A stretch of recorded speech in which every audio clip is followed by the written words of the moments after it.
유명 오디션 프로그램이었던 K-팝스타2에서 우승을 차지한 악동 뮤지션 팀이 있습니다. 이찬혁과 이수연 양 남매 사이인데 몽골에서 왔다고 했기에 사람들의 관심이 많았습니다.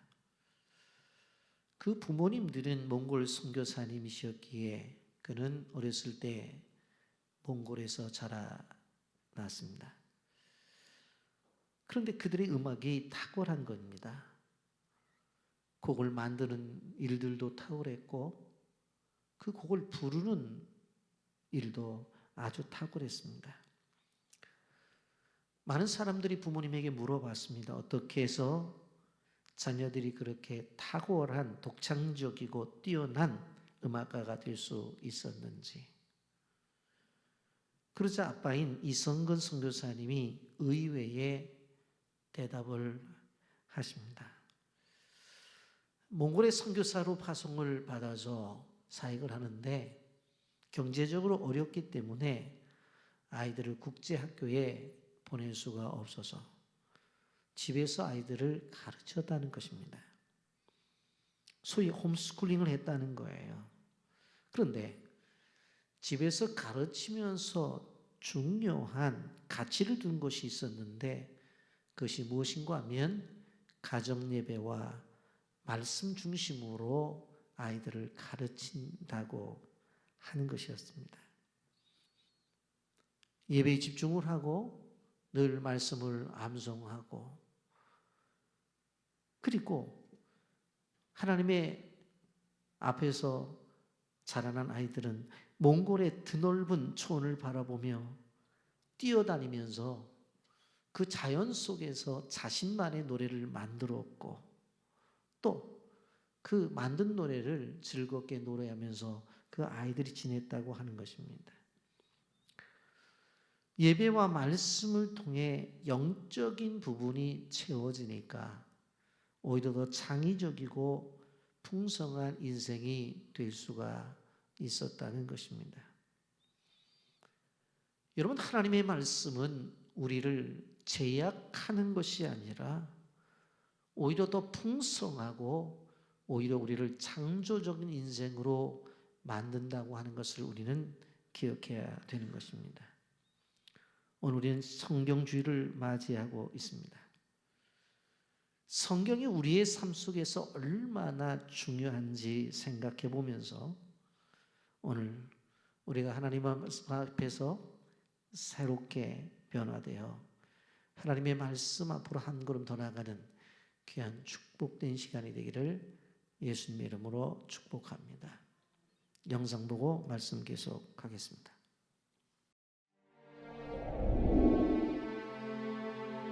어둠 속에 갇혔던 한 민족을 깨우기 위해 하나님께서는 일꾼들을 준비시키셨습니다.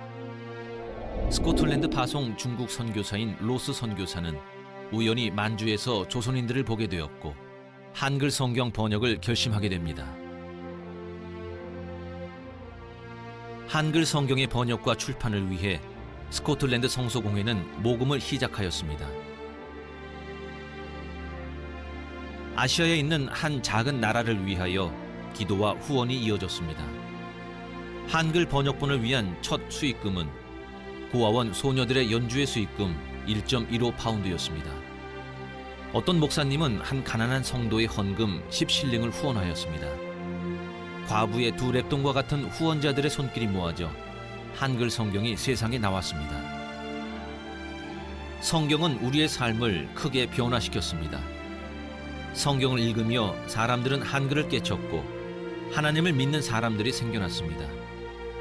천대받던 한글은 민족의 언어로 자리 잡게 되었고 많은 여성들이 성경을 읽으며 교회와 사회의 지도자로 성장했습니다. 무엇보다도 우리는 천국 백성으로서 새 소망을 가질 수 있게 되었습니다.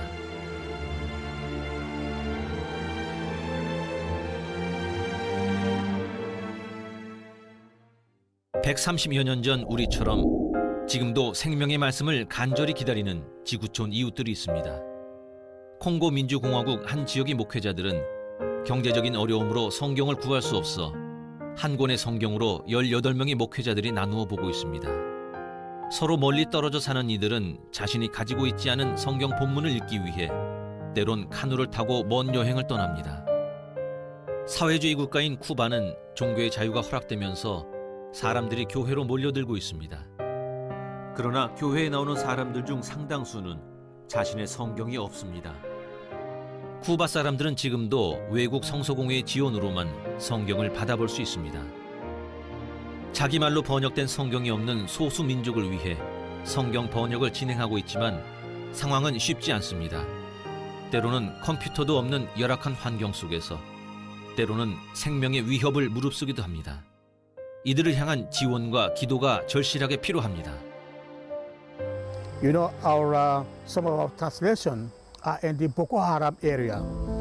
We lost last year one of our translation brother who was killed by Boko Haram, and one of the translators spent 1 week in the mountain because of to flee out the Boko Haram attacks.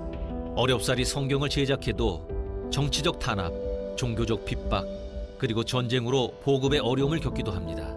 Our country is devastated by war. So many people died during the war. Many people ran in refugee camps in Uganda or Kenya. And again they are sending or coming for Bibles. 절망적인 상황 속에서도 사람들은 하나님의 말씀을 통해 힘과 소망을 얻고 있습니다. 엘리자베스는 하나님의 말씀을 읽고 자신을 죽이려 했던 사람들을 용서하고 마음의 평안을 얻게 되었습니다. Namna gani naweza kasamea huyu aliyekukosea? Somo la 8.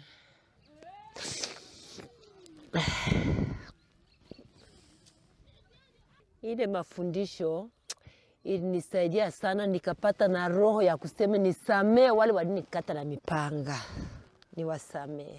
Hata nilipoingia ndani ya masomo hii nikaisoma yenye Bible utatuletea, nikasikia inanijenga ndani mwangu. 130여 년 전 우리에게 비춰진 생명의 빛이 엘리자베스에게도 비춰졌습니다.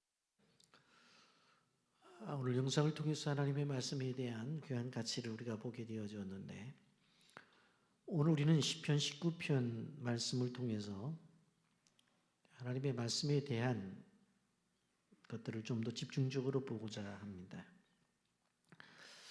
여러분, 시편 19편의 말씀은 3가지의 책을 이야기한다, 그렇게 이야기를 합니다. 첫째는 자연의 책이고, 둘째는 우리에게 주신 계시의 말씀인 성경책이고, 그리고 세 번째로는 우리의 삶을 통해서 보여주는 나의 책이라고 말씀을 드릴 수 있습니다. 첫째로 우리는 자연을 통해서 말씀하심을 우리는 보게 됩니다. 자연 세계 속에서 하나님의 말씀이 증거된다는 이야기입니다. 여러분, 푸른 하늘을 늘 보고 계시죠? 그리고 구름이 흘러가는 하늘을 우리는 보고 있습니다. 그리고 붉게 수놓은 저녁 노을도 그 아름다움을 보고 있습니다. 여러분, 이러한 모습 속에서 성경은 뭐라고 말을 해요? 하늘이 하나님의 영광을 선포한다고 말씀합니다. 오늘 시편 19편 1절부터 6절 말씀에 보면 하늘이 하나님의 영광을 선포하고 궁창이 그의 손으로 하신 일을 나타내는도다. 날은 날에게 말하고 밤은 밤에게 지식을 전하니 언어도 없고 말씀도 없으며 들리는 소리도 없으나 그의 소리가 온 땅에 통하고 그의 말씀이 세상 끝까지 이르도다. 하나님이 해를 위하여 하늘 장막을 베푸셨도다. 해는 그의 신방에서 나오는 신랑 같고 그의 길을 달리는 기뻐하는 장사 같아서 하늘 이 끝에서 나와서 하늘 저 끝까지 운행하며 그의 열기에서 피할 자가 없도다. 그렇게 말씀합니다. 다윗이 하늘을 보았어요. 낮과 밤에 펼쳐지는 하늘에서 하나님의 영광이 선포가 되어지고 궁창이 그의 손으로 하신 일을 나타내는 것을 보았습니다. 어떻게 그럴 수가 있죠. 왜냐하면 하늘 세계도 하나님이 창조하셨기 때문에 그렇습니다. 날은 날에게, 밤은 밤에게 지식을 전한다고 했어요. 날마다 하루도 빠짐없이 날마다 하나님의 영광을 나타내는 것입니다. 여러분, 밤의 달들과 별들을 보십시오. 사람들이 알든 모르든 밤하늘도 하나님의 영광을 나타내고 있다고 하는 것입니다. 해를 표현할 때에 그의 신방에서 나오는 신랑 같다고 말씀합니다. 여러분, 신방에서 나오는 신랑은 얼마나 행복한 얼굴이겠어요. 바로 다윗은 이 해를 바라보면서 그 기쁘고 즐겁고 행복한 그 신랑의 모습으로 그는 느꼈다고 하는 것입니다. 해를 보면서, 달을 보면서 우리는 하나님을 찬양해야 됩니다. 누가 말을 하지 않아도 하나님의 말씀이 하늘에 기록된 것을 믿음의 눈으로 봐야 된다는 것입니다. 여러분, 분명 그 4절에 이렇게 말하죠. 그의 소리가 온 땅에 통하고 그의 말씀이 세상 끝까지 이르는도다. 하나님께서 이 천지에 하나님의 말씀을 다 기록해 놓으셨다고 하는 것입니다. 여러분, 하늘을 보며 하나님의 음성을 듣고 있는지 생각해 봐야 됩니다. 궁창에서 일어나는 그 일들 속에서 우리는 하나님의 음성을 듣고 있는지 생각해 봐야 돼요. 끊임없이 그리스도인들은 이 자연 속에서 들려지는 하나님의 음성을 들으려고 노력을 하고 자연 속에 쓰여진 하나님의 말씀을 보려고 노력을 해야 돼요.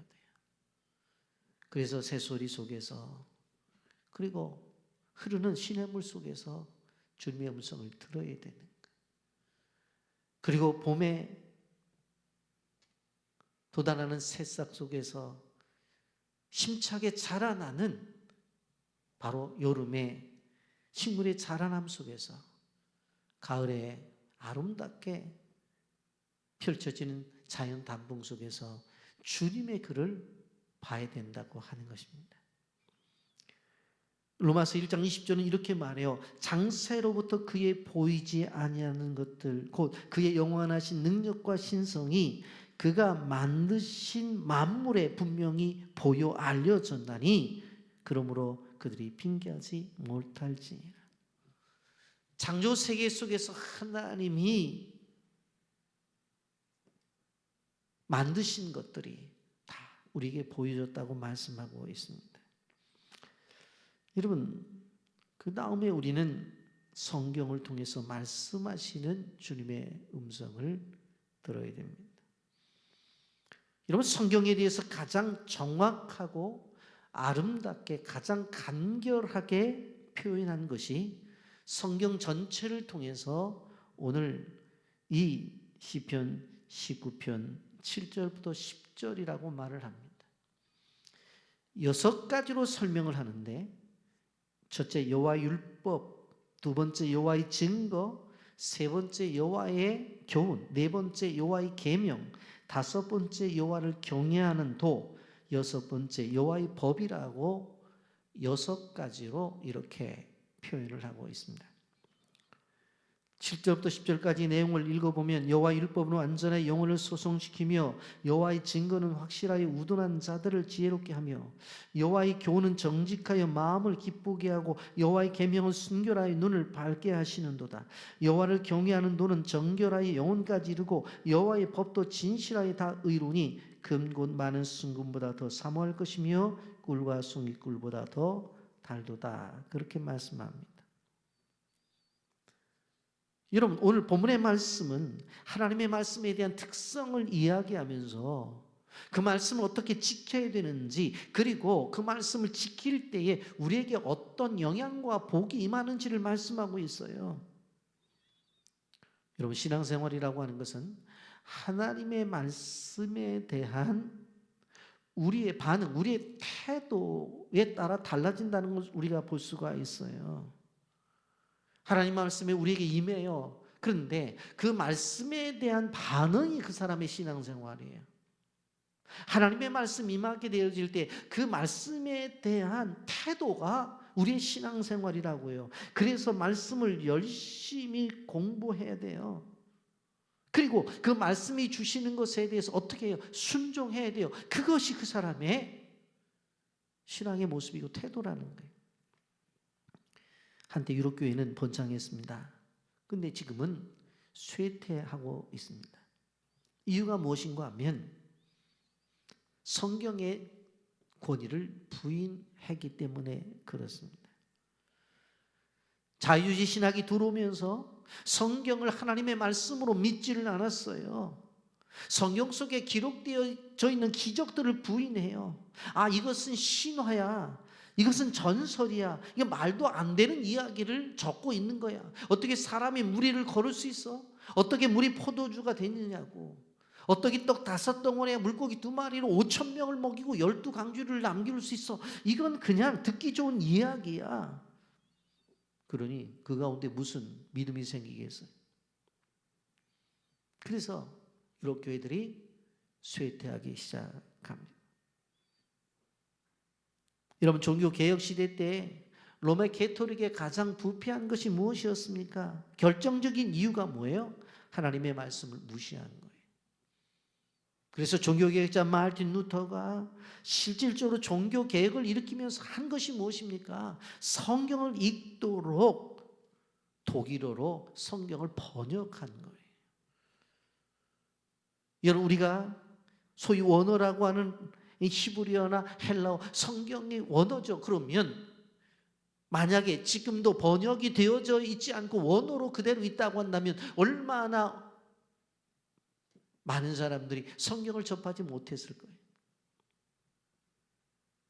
아무리 좋다고 해도 의미를 알 수 없고, 아무리 좋다고 해도 말씀을 가까이 할 수가 없는 거예요.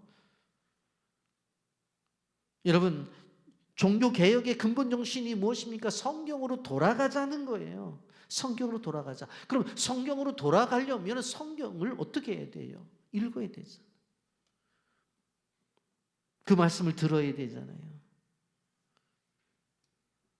여러분, 오늘날 우리가 살아가는 시대를 다원주의 시대라고 그렇게 말을 합니다. 여러분, 다원주의라는 것은 절대적 진리가 부정되는 것을 다원주의라고 그렇게 말을 해요. 자기가 옳다는 거예요. 기준이 자기예요. 누구의 말도 들으려고 하지 않아요. 그리고 더 나가서 어떻게 해요? 하나님의 말씀인 성경조차도 인정하려고 하지 않아요. 그래서 진리가 상황에 따라 바뀌어져요. 그걸 다원주의라고 말을 해요. 여러분, 이러한 다원주의 세계를 살아가고 있는 우리에게 오늘 6가지 중요한 것을 이야기하죠. 첫째로, 하나님의 말씀은 영혼을 살린다고 말씀합니다. 7절 상반절에 여호와 율법은 완전하여 영혼을 소성시키며라고 말씀해요. 하나님의 말씀이 완전하다요. 완전하다고 하는 것은 흠이 없다, 부족함이 없다, 오류가 없다는 뜻이에요. 여러분, 세상의 학문은 불완전해요. 여러분, 인간이 만든 이론과 학설들이 있죠. 그런데 세월을 지나면서 그런 것들이 뒤집어지는 것을 바라볼 수가 있어요. 왜 그래요? 그만큼 인간은 불완전하기 때문에 그래요. 대표적인 것이 무엇입니까? 바로 진화론이에요. 그런데 오늘 성경 7절 말씀 뭐라고 말해요? 하나님의 말씀은 그렇지 않대요. 완전하대요. 왜냐하면 이 성경은 사람의 작품이 아니라 하나님의 작품이기 때문에 그런 거예요. 사람이 만들어낸 것이 아니라 하나님이 우리에게 주신 것이기 때문에 그래요. 말씀이 정확무한 이유는 도대체 무엇입니까? 하나님의 영감으로 쓰여졌기 때문에 그런 거예요. 신구약 1장부터 우리 마지막 장까지 바로 하나님이 개입하셔서 쓰신 거예요. 그런데 그 내용은 삶의 기준과 표준을 우리에게 제시해 주는 거예요. 여러분 7절 말씀 여호와 율법은 완전히 우리 영혼을 소송케 한다고 그랬어요. 소송이라는 말이 무엇입니까? 되돌린다는 뜻이 있습니다. 깨어져 있는 하나님과의 관계를 회복시켜 주시는 것, 그것이 성경으로 가능하다고 하는 거예요. 깨어진 관계가 복원이 되어지는 거예요. 다시 살아나는 거예요. 이것이 성경으로 가능하다는 거예요. 이만큼 하나님의 말씀은 위력이 대단하다고 하는 것입니다. 하나님의 말씀은 회복을 뛰어넘어서 죽은 영혼들을 되살려요. 그렇기 때문에 우리가 살아나기 위해서는 어떻게 해야 돼요? 하나님의 말씀을 사랑하는 것밖에 없어요. 하나님의 말씀으로 소송되기 전까지 우리 인간은 어떻습니까? 망가져 있었어요. 왜 그래요? 죄 때문에 그렇습니다. 성경적으로 죄란 무엇입니까? 하나님 없이 자기 하고 싶은 대로 살아가는 거예요. 그래서 하나님과의 관계가 단절되면 그게 죄라고요. 여러분, 인간 세계는 문명이 발달하면 발달할수록 하나님과 거리가 멀어졌어요. 스스로의 방식으로 살아가서는 그 영혼이 소생되지 못해요. 오직 하나님 말씀만이 무엇인가 잘못되었던가 가르쳐주고 그 말씀 안에서 우리가 살아가게 되어질 때에 우리에게 회복과 소생이 있게 되어지는 것이, 여러분, 회개의 본질은 하나님께 돌아가는 거예요. 그러면 하나님께로 돌아간다고 하는 건 무엇입니까? 말씀대로 사는 것을 이야기하는 것입니다. 여러분, 병든 영혼이 말씀을 통해서 치료를 받는 거예요. 말씀을 통해서 우리의 생각이 달라져요. 말씀을 통해서 우리의 가치 기준이 달라져요. 말씀을 통해서 우리가 생각하는 것들이 버려지고 취하게 되어져요. 그곳에서 무엇입니까? 하나님이 기뻐하는 인생으로 만들어질 수가 있다고 하는 것입니다. 이 영혼을 살리는 말씀을 가까이 하시기를 예수님의 이름으로 축복합니다. 두 번째로 지혜를 주시는 말씀입니다. 7절 하반절에 보면 여호와의 증거는 확실하여 우둔한 자를 지혜롭게 하며 라고 말씀해요. 여러분, 지혜는 하나님의 말씀으로부터 옵니다. 현대인들은 쏟아지는 홍수 속에 살아가요. 네이버나 구글을 치면 나오지 않는 정보가 없어요. 챗 GPT든가 AI를 검색하면 세상의 모든 지식들이 다 뜨는 것을 볼 수가 있습니다. 홍수의 시대, 어떤 홍수예요? 지식, 정보 홍수의 시대를 지나고 있습니다. 그런데 하나님이 우리에게 주신 지혜와 점점 오히려 멀어지고 있어요. 우리가 정보를 얻는 것이 아니라 사실은 정보 업체가 우리를 이용하고 있다는 것을 우리는 알아야 돼요. 여러분, 그렇잖아요. 우리는 정보를 얻는다고 인터넷에 들어가서 클릭을 합니다만은 그 클릭이 횟수가 많아지면 어떻게 해요? 그 정보를 제공한 사람이 돈을 버는 거예요. 그러니까 사실은 우리는 정보를 얻는다고 말하지만 정보 업체는 우리를 통해서 돈을 벌어가는 게 우리가 살아가는 세상이에요. 그런데 그러면 이렇게 주어진 정보들이 우리 인생을 바르게 인도합니까? 왜 우리 주변에 수많은 정보들이 있는데 인생을 방황하느냐고요? 지식은 차고 넘치는데 뻔히 알고 있는데 왜 죄는 넘치고 있느냐고요? 왜 그런 줄 아세요? 지식은 많이 알고 있는데 지혜가 없기 때문에 그런 거예요. 오늘 성경은 뭐라고 말해요? 여호와의 증거는 확실하여 우둔한 자를 지혜롭게 하며 그랬어요. 여러분, 우둔함이란 뭐예요? 욕심대로 살아가는 사람이고 우둔함이란 충동대로 살아가는 사람이에요. 이런 사람은 말씀대로 살아본 적이 없어요. 삶의 기준이 성경이 아니다 보니까 우둔한 삶을 살아갈 수밖에 없는 거예요. 시편 49편 20절에 존귀 하나 깨닫지 못하는 사람은 멸망하는 짐승과 같다고 말씀했어요. 시편 119편 130절에 주의 말씀을 열면 빛이 비추어 우둔한 사람을 깨닫게 하나이다 그랬어요. 말씀의 빛이 우리에게 비추면 그 우둔함에서 깨어 이제 정말로 지혜로운 사람이 된다고 말씀하고 있어요. 시편 119편 65절에 주의 법을 사랑하는 자에게는 큰 평안이 있으니 그들에게 장애물이 없으리다라고 말씀하고 있어요. 여러분, 수많은 장애물들이 우리 주변에 얼마나 많이 있어요. 그것을 우리가 이겨낼 수 있는 것은 무엇입니까? 하나님의 말씀이라고 하는 거예요. 성경에서는 말씀이 주는 지혜를 이야기할 때 두 가지로 얘기를 해요. 첫째는 구원에 이르는 지혜가 있다고 말씀합니다. 여기에서 지혜는 단순하게 생활에 유익될 정도가 아니라 구원에 이르는 지혜, 생명과 죽음이 결정되는 그런 지혜가 있다고 말을 해요. 디모데후서 3장 15절 말씀에 또 어려서부터 성경을 알았나니 성경은 능히 너로 하여금 그리스도 예수 안에 있는 믿음으로 말미암아 구원에 이르는 지혜가 있게 하느니라. 성경은 믿음으로 말미암아 구원에 이르는 지혜가 있게 한다고 말씀하고 있어요. 두 번째로 삶 속의 지혜입니다. 성경 말씀을 가까이 하고 묵상하고 살다 보면 지혜가 쌓여요. 시편 119편 98절에 주의 계명들이 항상 나와 함께하므로 그것들이 나를 원수보다 지혜롭게 하나이다. 원수보다 지혜롭게 한다고 그랬어요. 경쟁자보다 훨씬 더 지혜로워야 이길 수 있는 거잖아요. 그리고 말씀 안에 보화가 있다고 그렇게 분명히 성경을 이야기하고 있어요. 시편 119편 99절에 내가 주의 증거들을 늘 읊조림으로 나의 명철함이 나의 모든 스승보다 나음이라고 했어요. 스승을 뛰어넘을 수 있는 것은 뭐예요? 그 지혜는 말씀을 통해서 온다고 그랬어요. 여러분, 미국의 16대 대통령 아브라함 링컨을 여러분들이 잘 아실 것입니다. 학교는 9달밖에 다니질 않았어요.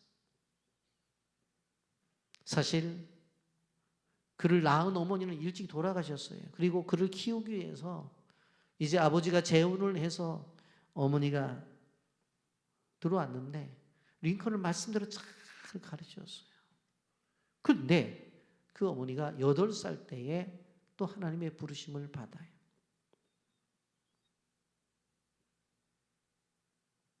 돌아가실 때 아브라함 링컨을 앞에 놓고 이렇게 이야기를 합니다. 너를 낳아준 어머니도 돌아가셨고 그래서 내가 너를 키우기 위해서 이 집에 들어왔는데 나마저도 하나님의 부르심을 받고 가는구나. 이제 내가 너에게 이야기할 한 가지 부탁을 하는데 그 어머니가 읽던 성경책을 주면서 이것이 이제 너의 어머니다. 그렇게 이야기를 하면서 성경과 가까이 살라고 부탁을 하고 돌아가셔요.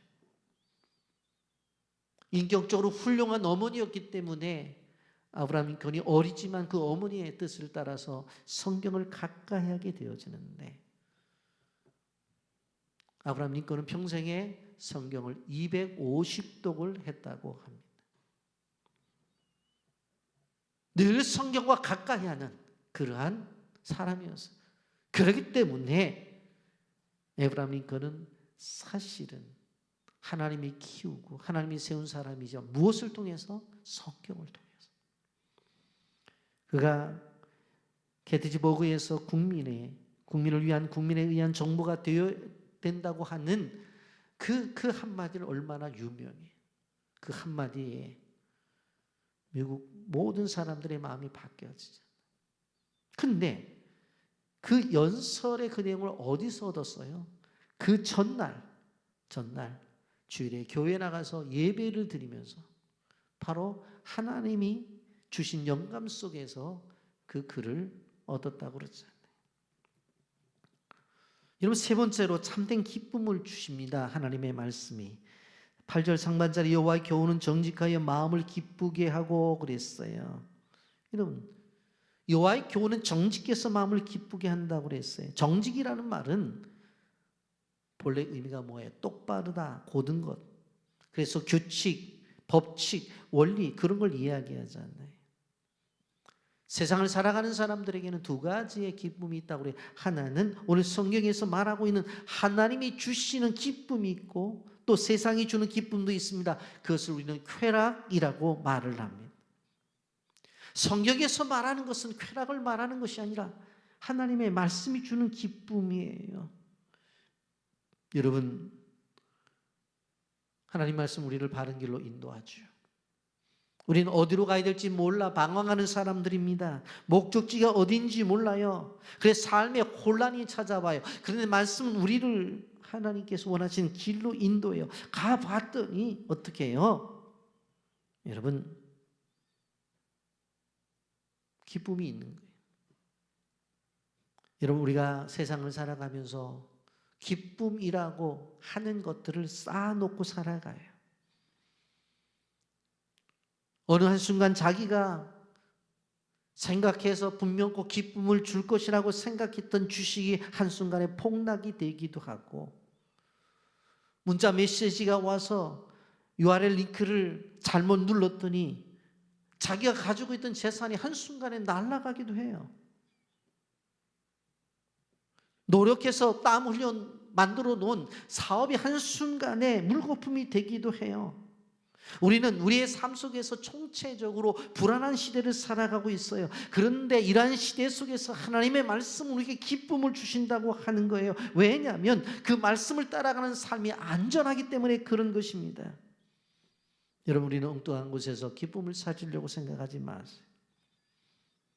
세상의 향락으로 기쁨을 찾으면 끝이 안 좋아요. 여러분 잘 아시다시피 저녁에 부어라 마시러 기분 좋게 마시는데 아침에 일어나도 기분이 좋습니까? 저는 안 해봐서 모르지만 다들 보면 속이 쓰리다 그러고 아프다 그러고 그러잖아요. 넷플릭스나 유튜브 영상을 보게 되었으면 기쁨을 제공할 수 있는 것들을 많이 제공을 해요. 아, 여기가 맛집이다. 아, 이곳이 정말 우리가 가야 될 곳이다 하면서 국내부터 해외까지 여행의 장소를 많이 가르쳐 주잖아요.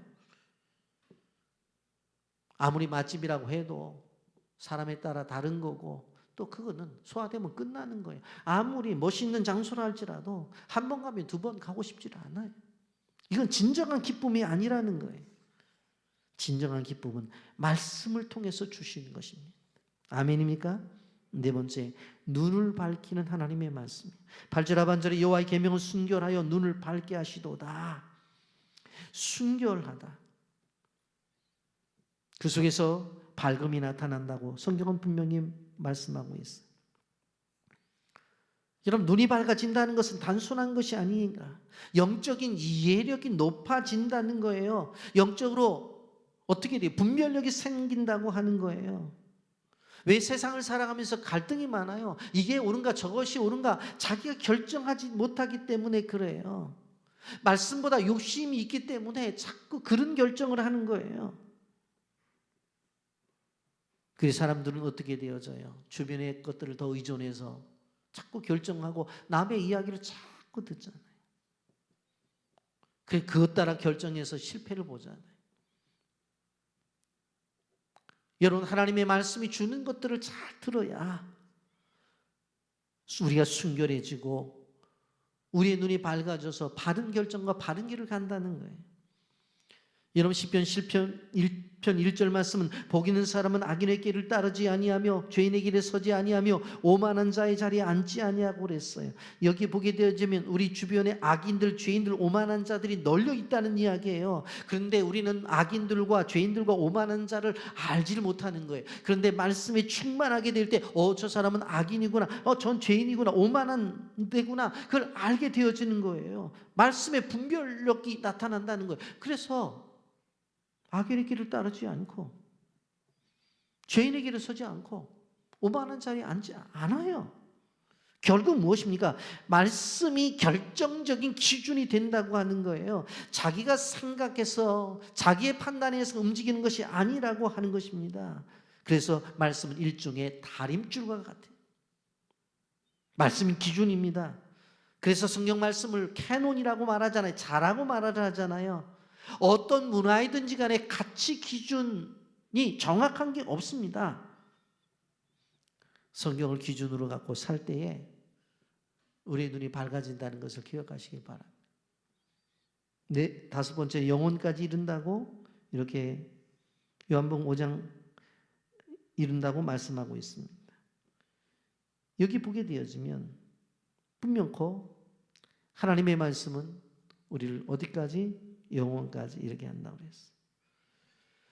이런 요한복음 5장 39절에도 이렇게 말씀해, 너희가 성경에서 영생을 얻는 줄 생각하고 성경을 연구하거니와 이 성경이 곧 내게 대하여 증언하는 것이라.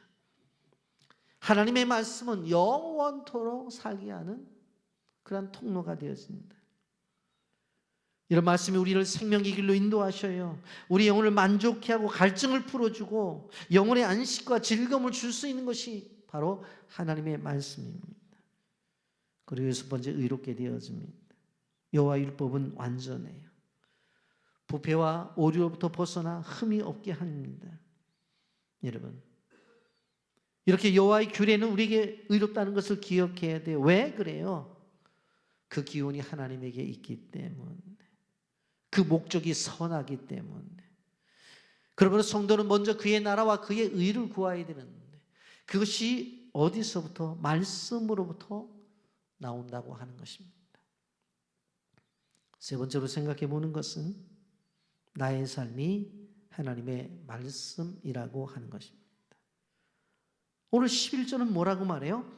또 주의 종이 이것으로 경고를 받고 이것을 지킴으로 상이 크나이다 그랬어요.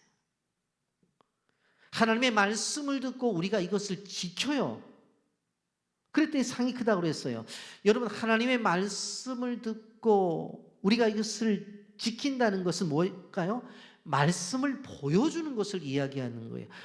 결국은 뭔가 하면 우리가 말씀을 받고 그 말씀대로 순종하여 살면 그 말씀을 세상 사람들에게 보여주는 거예요. 그래서 우리를 뭐라고 말할 수 있어요? 우리를 걸어다니는 성경이라고 말할 수 있습니다.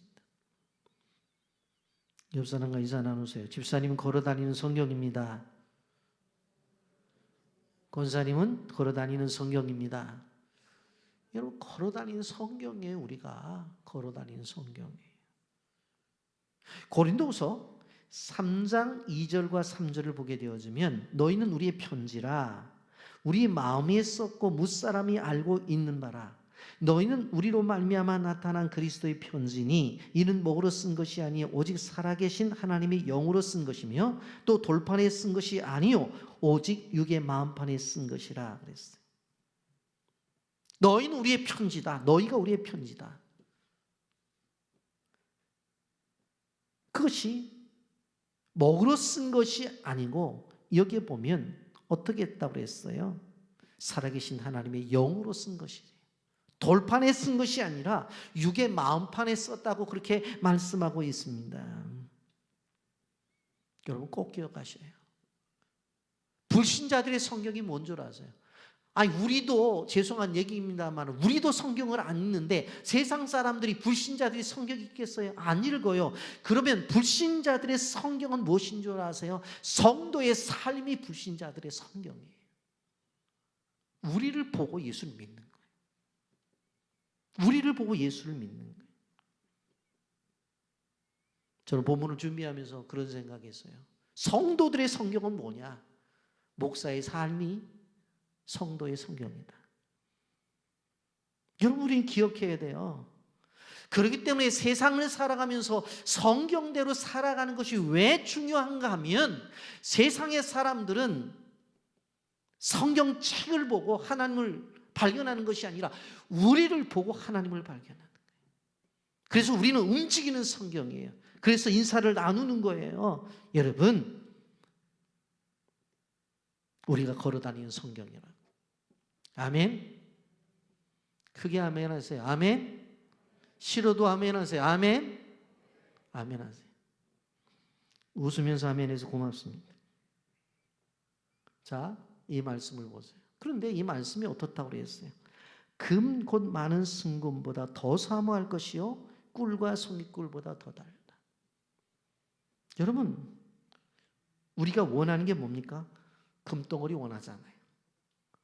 우리가 원하는 게 뭐예요? 달콤한 거 원하잖아요. 그런데 이런 것과 비교할 수 없는 게 하나님의 말씀입니다. 그래서 시편 119편 72절에 주의 입의 법이 내게는 천천금보다 좋으니라 그렇게 말씀했어요. 이 말은 뭐냐면 우리의 생각 속에 누가 부자냐? 금덩어리를 많이 갖고 있는 사람이 부자가 아니라는 거예요. 누가 부자냐? 통장에 돈이 많이 있는 사람이 부자가 아니라 우리 마음 안에 말씀이 차곡차곡 쌓여져 있는 사람, 말씀이 가득히 있는 사람, 말씀이 충만한 사람이 부자라는 거예요.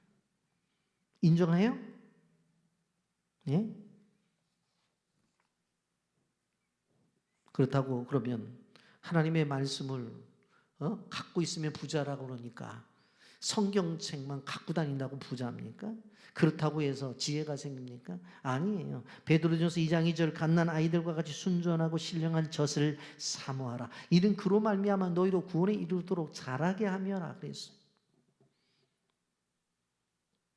저는 우리 교회를 왜 좋아하고, 저는 사실은 다른 데서 이렇게 부탁이 들어와도 가서 설교하는 것을 즐겨하지 않는데, 제가 가서 설교를 하면 뭐 우리 교회에서 설교하는 거나 거기 가서 설교하는 거나 똑같은 내용이고 똑같잖아요. 그런데 우리 교회 성도님들은 매일 보는 내 얼굴인데도 아주 그렇게 잘 봐주시고 매일 전하는 성경인데도 얼마나 잘 들어주는지. 그런데 다른 교회는 안 들어주려고 그러는 사람이 있어요. 그래서 싫어요, 저는.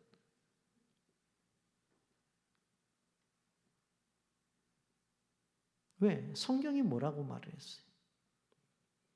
어린 아이들 같이 순전하고 신령한 젖을 사모하라. 아이들은 배고프면 젖 달라고 운다니까요. 그래야 된다고. 근데 성도들은 울지를 않아.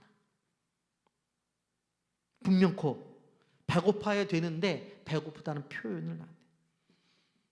저 정도 되면 신방 받고 말씀 나누면서 같이 기도해야 되는데 안 해요. 안 한다고.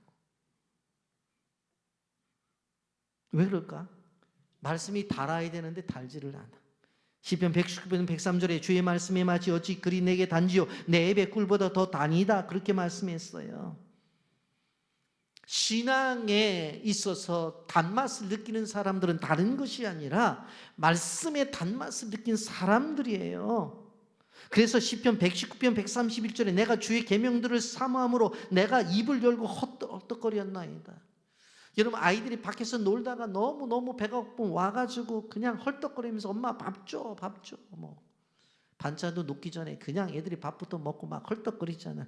그렇게 우리가 신앙생활을 해야 된다는 거예요. 왜? 이 말씀 우리 보배이기 때문에.